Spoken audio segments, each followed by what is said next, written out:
আসসালামু আলাইকুম। আমাদের সমাজসেবা এবং আদার্স যেগুলো হচ্ছে দশম থেকে অথবা নবম থেকে 20তম গ্রেডে যে ম্যাথগুলো আসে, বিসিএসেও যে ম্যাথগুলো আসে সেগুলো নিয়ে আমরা আলোচনা করব। যেহেতু আমাদের সামনে সমাজসেবা এবং অন্যান্য চাকরি পরীক্ষা আছে, তাহলে আমরা টাইপ ভিত্তিক প্রত্যেক দিন আমরা হচ্ছে ম্যাথে ক্লাস নিব। তো সেই অনুযায়ী আমরা প্রথমে পাটিগণিতটা শুরু করব। পাটিগণিতের প্রথম টাইপ যেটা, সেটা হচ্ছে বৃহত্তম ও ক্ষুদ্রতম সংখ্যা নির্ণয় করো। বৃহত্তম এবং ক্ষুদ্রতম সংখ্যা। তো আমরা জানি সংখ্যা হচ্ছে কয়টা, অঙ্কে হচ্ছে সংখ্যা হচ্ছে 10টা। 0, 1, 2, 3, 4, 5, 6, 7, 8, 9। এই যে 0 থেকে 9 পর্যন্ত যে 10টা, এইগুলোকে প্রত্যেকটাকে এক একটা কি বলা হয়? সংখ্যা বলা হয়, অথবা আমরা অঙ্ক বলতে পারি। এখন সবচেয়ে দেখেন বৃহত্তম কোনটা? 9, এটা সবচেয়ে বড়, আর 0 হচ্ছে সবচেয়ে ছোট। এখন কথা হচ্ছে যে আমরা যখন কোনো দেওয়া থাকবে 0, 1, 2, 3, এই যে 0 একটা সংখ্যা, 1 একটা সংখ্যা, 2 একটা সংখ্যা, 3 একটা সংখ্যা, এগুলো যখন দেওয়া থাকবে, এগুলো দ্বারা গঠিত বৃহত্তম এবং ক্ষুদ্রতম সংখ্যার বিয়োগফল বের করতে বলছে। প্রথমে আমরা বৃহত্তম সংখ্যা বের করব। বৃহত্তম, তাহলে বৃহত্তম সংখ্যাটা কি হবে দেখেন, সবচেয়ে বড় কোনটা? এখানে 3, তারপর হচ্ছে 2, তারপর হচ্ছে 1, তারপর কি 0। তাহলে এটা হচ্ছে বৃহত্তম একটা সংখ্যা। হ্যাঁ, এগুলোকে প্রত্যেকটাকে যেহেতু এক একটা অঙ্ক বলা হয়, এই অঙ্কগুলো দ্বারা যা গঠিত হয় সেটাকে বলা হচ্ছে সংখ্যা। আবার এরা নিজেও এক একটা করে কি সংখ্যা। তাহলে বৃহত্তম হইল এটা, তারপরে ক্ষুদ্রতম। তাহলে ক্ষুদ্রতম মানে কি? ক্ষুদ্রতম হচ্ছে, আমরা কোন দিক দিয়ে যাব? এখন আমরা ছোট থেকে বড়র দিকে যাব।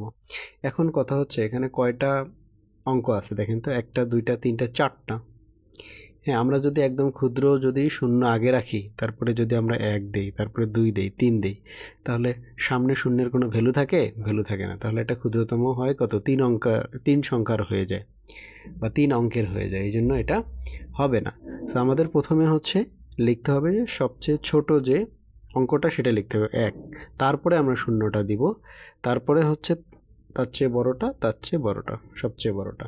তাহলে আমরা বৃহত্তম একটা কি পেলাম? সংখ্যা পেলাম, ক্ষুদ্রতম একটা সংখ্যা পেলাম, এবং এদেরকে কি বলতে বলছে? বিয়োগ করতে বলছে। তাহলে আমরা বিয়োগ করব। বিয়োগ করলে কি?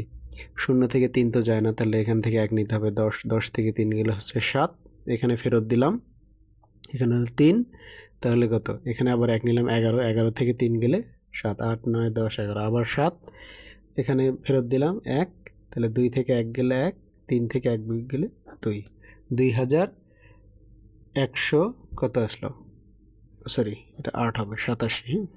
কারণ এখানে 3 দিলে হচ্ছে 8, 9, 10, 11, তাহলে এটা করে ফেলবেন। তাহলে কত? 2187, এটাই হলো উত্তর। এটা কিন্তু 31তম বিসিএসে আসছে। হ্যাঁ, এবং আরও হচ্ছে প্রাইমারি পরীক্ষা 19 সালে আসছে, তারপর হচ্ছে 15 সালে প্রাইমারি পরীক্ষা আসছে, এবং পল্লী বিদ্যুতে আসছে হচ্ছে 25 সালে। সো এই অঙ্কটা খুব ইম্পর্টেন্ট আছে আমাদের সমাজসেবার জন্য এবং আমাদের সামনের যে কোনো পরীক্ষার জন্য। এখন সেকেন্ড টাইপ আর একটা আছে, যে এখানে বললাম যে 5 অঙ্কের ক্ষুদ্রতম এবং 4 অঙ্কের বৃহত্তম সংখ্যার অন্তর কত? এই যে অন্তর, এখানে দেখেন আগের ম্যাথটাতে বিয়োগফল কথাটা ছিল, কিন্তু এই ম্যাথটাতে অন্তর কথা ছিল। অন্তর শব্দের অর্থ হচ্ছে বিয়োগফল। অন্তর মানে কি? বিয়োগ ফল, এইটা শুধু মনে রাখবেন। আর আগের যে ম্যাথটা, সেটাতে কিন্তু হচ্ছে কি দেওয়া ছিল? কিছু অঙ্ক দেওয়া ছিল, এইখানে কিন্তু কোনো অঙ্ক নাই। এখানে ডিরেক্ট বলে দিছে যে 5 অঙ্কের ক্ষুদ্রতম ও 4 অঙ্কের বৃহত্তম সংখ্যার অন্তর্গত। এখন 5 অঙ্কের ক্ষুদ্রতম, আমরা তো জানি যে অঙ্ক কয়টা? আমরা জানি হচ্ছে অঙ্ক হচ্ছে কয়টা? 10টা।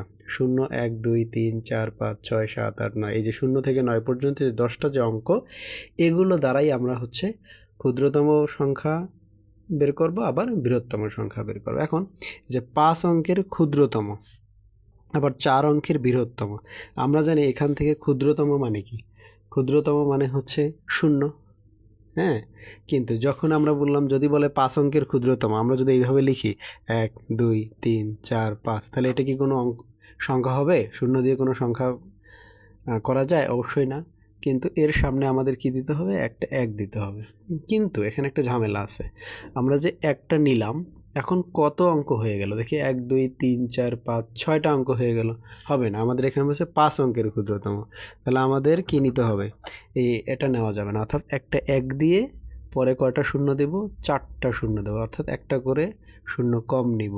অর্থাৎ 5 অঙ্কের ক্ষুদ্রতম বললে 1 দিয়ে 4টা শূন্য নেব, 6 অঙ্কের বললে 1 দিয়ে 5টা শূন্য নেব। অর্থাৎ 1-এর পরে একটা করে শূন্য কম নিব, আমরা 1 দিয়ে দেখব যে 1 2 3 4 5, তাহলে 5টা হয়ে গেল। তাহলে এটা কি হয়ে গেল, ক্ষুদ্রতম। তারপরে বলছে 4 অঙ্কের বৃহত্তম। এখন কথা হলো বৃহত্তমতে আমাদের সমস্যা নাই, কারণ বৃহত্তম অঙ্কটা হচ্ছে 9। আমরা 4 অঙ্কের নিলে কয়টা নিতে পারবো, 4টা, 1 2 3 4, এই যে 4টা নিলে 4 অঙ্কের বৃহত্তম সংখ্যা হয়ে গেল। তারপরে কি বলছে, অন্তর। আর আমরা জানি কি অন্তর মানে কি, বিয়োগ, আমরা বিয়োগ দিয়ে দেব। তাহলে আমরা বিয়োগ করলাম যে 10 থেকে 9 গেলে 1, এখানে 1 ফেরত দিলাম 10, তাহলে 10 10 মিলে গেলে 0, এবার 10 10 মিলে গেলে 0, এখানে 0 0, তাহলে দেখেন অ্যান্সার কত আসলো, 1। এখন এই ম্যাথটা হচ্ছে 29তম বিসিএসে আসছে, 29তমতে আসছে। তারপর আবার হচ্ছে এটা আসছে হচ্ছে পাওয়ার গ্রিডে আসছে হচ্ছে 25 সালে। সো এই দুইটা অঙ্ক খুবই ইম্পর্টেন্ট আমাদের সামনের যত কি সমাজসেবা অধিদপ্তর এবং অন্যান্য চাকরির পরীক্ষার জন্য। আচ্ছা, আজকে এই পর্যন্তই। তো আমরা প্রত্যেক দিন হচ্ছে টাইপ অনুসারে আমরা করব। আজকে বাস্তব সংখ্যা নিয়ে আলোচনা করলাম, পাটিগণিতের বাস্তব সংখ্যার প্রথম যে টাইপটা বৃহত্তম ক্ষুদ্রতম সংখ্যার, সেটা নিয়ে আলোচনা হলো। আপনারা সবাই এই পেজে লাইক দিয়ে থাকবেন ইনশাআল্লাহ। আসসালামু আলাইকুম রহমতুল্লাহ বরকাতুহু।